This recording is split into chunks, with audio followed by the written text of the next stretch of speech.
السلام عليكم ورحمة الله وبركاته، أهلا بكم في قناتكم تامر أبو المعاطي من أبو العرض. فيلم الليلة فيلم لعادل إمام الزعيم عادل إمام، ودي أخته هنا حياة قنديل. هيفاجأ بخبر في الجنون عن مصرع العالم وقوف علواني اللي هو عماد حمدي. هيتجنن طبعا لانه كان لسه بيقول لك انا كان لسه معايا على الطياره امبارح، وهيتجنن جدا ويقعد يكلم نفسه، وحياة النيل هتقول له مالك ومش مالك. هيطلع بعد كده على المباحث ويبلغ، هيلاقي بقى هناك ملك الترسو مين فريد شوقي.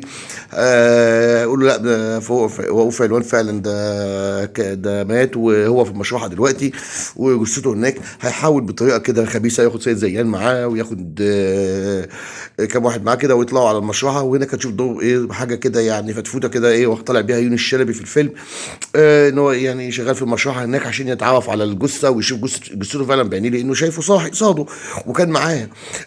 في الوقت دوت هتتقرب له ناهد شريف، هتطلع بنته وتقول له انا عارفه اصدقاء بابا كويس جدا، تعالى نروح لاصدقاء بابا. هتروح من ضمن الاصدقاء ده هيكون محمود المليجي. هيروحوا لمحمود المليجي، هينكب معلومات، هينكب عنهم المعلومات، وهنفاجئ فيه بانه مدمن، والعصابه ادخلته يدمن اللي هو عشان خاطر يخطفوا العالم، وعايزين يعرفوا مكانه باي طريقه. بعد كده هيتصل بيها بقى هو تليفونيا محمود بيجي، هيأنبه ضميره ويقابلها في احد الاماكن، ويبلغها ان ان ابوها ما ماتش، وان ابوها موجود، وان العصابه عايزه تخطفه عشان خاطر اللي معاه يعني. هيحاولوا يمين وشمال. هتظهر بعد كده نجوى فؤاد وقيصة اللولبيه في الفيلم. هتحاول تتقرب منه برضه عشان تعرف منه موضوع العالم فين بالظبط، هل هو مات ولا ما ماتش، ويتقرب منه. وبعد كده فجاه هيظهر عماد حمدي في الفيلم، وهيتكلم معاه هو والسكرتيره بتاعته، ويقول له لا ده احنا ما عاملين خدعه مع البوليس، والبوليس عارف الكلام ده، في هيطلع طبعا عارف الكلام ده هو كمان. عملوا خدعه على العصابه ان هو مات. في الوقت دوت العصابه هتطب عليهم، وعماد حمدي هيكون فاهم عادل امام ان العصابه خاطفه بنته ناهد شريف.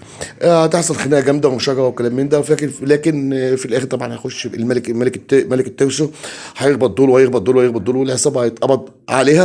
وفجأة بعد في نهاية الفيلم ان هم رايحين، هياخد عماد حمدي وهيسافر بابا مصر. هيفاجئ بنهاية شريف تقابله، وطبعا بتبوظ بقى والاحضان وكلام من ده، وتنتهي قصة الفيلم بالقبض على العصابة، هيتجوز ناهد شريف. فيلم جميل جدا على فكرة، من الافلام الخفيفة اللذيذة اللي انصحكم بمشاهدتها، للفنان الكبير عادل امام، وهتستمتعوا بيه فعلا. فيلم شيق، فيلم مثير في احداثه كلها، وجذاب جدا جدا، واحداثه فيها احداث اكشن كتير، والخدع والملابس والديكورات وكل حاجه في الفيلم كانت ممتازه طبعا. ده فيلم للزعيم مش لاي حد يعني. حتى العصابه، فضل العصابه الطوخ هتشوفوه، المشاجره اللي ما بينهم، وفعلا احداث مثيره للغايه. ارجو منكم جميعا انكم تستمتعوا بها. وارجو ان تنال اعجابكم، وارجو الاشتراك في القناه مع تمنياتي لكم بمشاهده ممتعه.